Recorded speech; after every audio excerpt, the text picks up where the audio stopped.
Chapter 6. Arya. Arya sat up abruptly. She'd been lying on the rooftop sprawled out on a few blankets. She'd summoned them, along with a pillow, the night before, the same way she had the ladder. It seemed summoning useful objects was firmly on the list of things she could do. She hadn't fallen asleep exactly, but her mind had wandered off, and by the time she pulled it back, the sun was shining and the air was cool, and a small gray bird was pecking at at her shadow. She shooed the bird away and got to her feet. It took a moment for her thoughts to collect, and when they did, they shaped into a single word, Gabby, and then another, school. Arya burst into motion, the pillow and blankets turning to fog and then to nothing around her feet as she hurried to the edge of the roof. She got there just in time to see Gabby stepping onto the school bus. Oh no. With a last glance around the roof, Arya swung her legs over the edge of the ladder, but she'd made it down only a few rungs when someone cried out and she froze. A man on the sidewalk below was shouting up at her and waving his hands. At this height, she couldn't hear what he was saying. But one thing was clear. A 12-year-old girl clinging to a ladder 8 stories up was not normal. The bus had turned the corner, taking Gabby with it, and the man was shouting frantically, and the front door of the building opened as a handful of other attendants came out to see what was going on. And in that moment, Arya knew one thing. She needed to disappear. It happened instantly, just as it had the day before, but then she'd been standing firmly on the ground, and this time she'd been clinging to the ladder. And the sight of her fingers vanishing from the rungs made her lose her balance. And in a moment of panic, Arya let go, and she began to fall. The man on the sidewalk stopped shouting, not because the other attendants were trying to calm him, but because he couldn't see Arya plummeting down. He couldn't see her at all. But Arya was still there, and she was still falling very, very quickly toward the ground below. 3 seconds before she hit the ground, she realized very concretely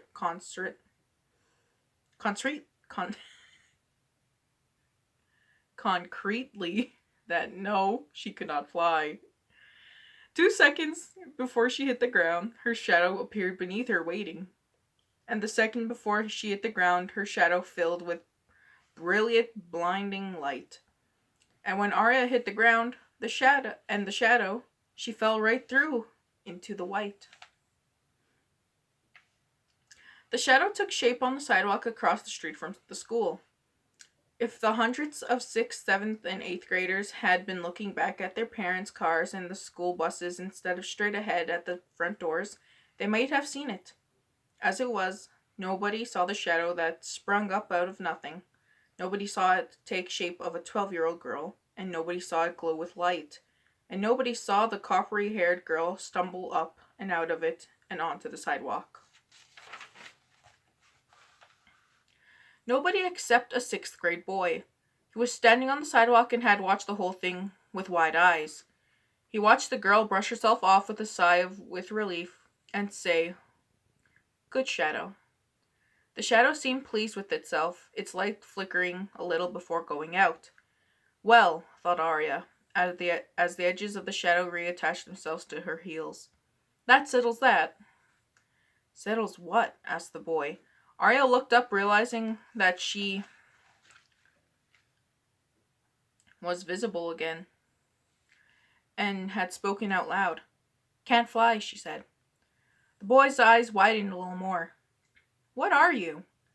Arya sighed. Not who, which would have been easy to answer, but what. No one had asked Arya that, and she chewed her lip and opened her mouth and was about to answer when the bell rang in the distance. She cracked a grin. "Late for class," she said, and then waved goodbye and jogged towards the school.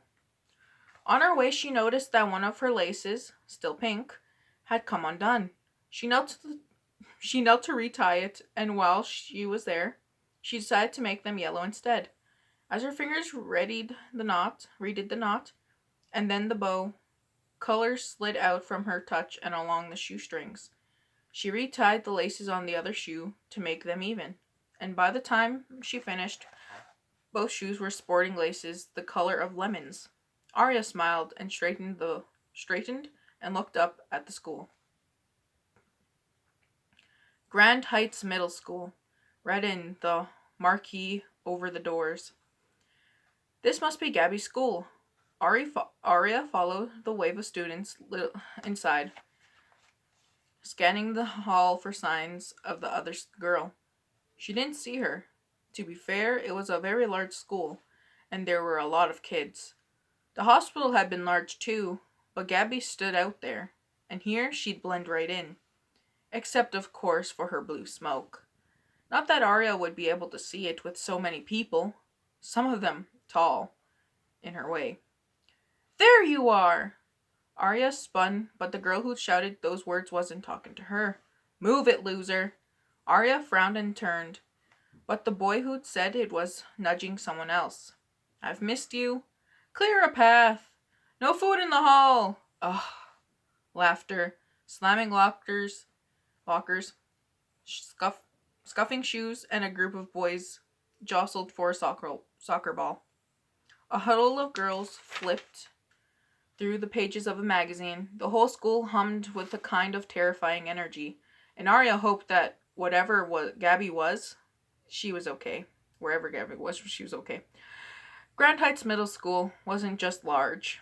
It was loud. A quiet person could drown in this much noise. But Arya wouldn't let her.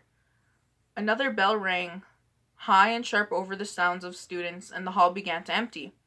Arya shifted her weight from foot to foot. Everyone was going to class, and she knew she couldn't just keep wandering around looking for Gabby. Somebody, a teacher, would catch her and ask questions as long as she was visible. Still shaken from her last vanishing act and the fall, Arya took a deep breath and braced herself for the strange, vaguely uncomfortable feeling of disappearing. But nothing happened.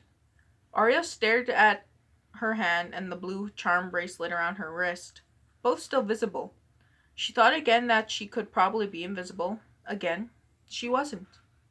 Arya didn't know if she was drained from the morning's mishap, or if the magic didn't come because she didn't need it, or if deep down she didn't want to be invisible.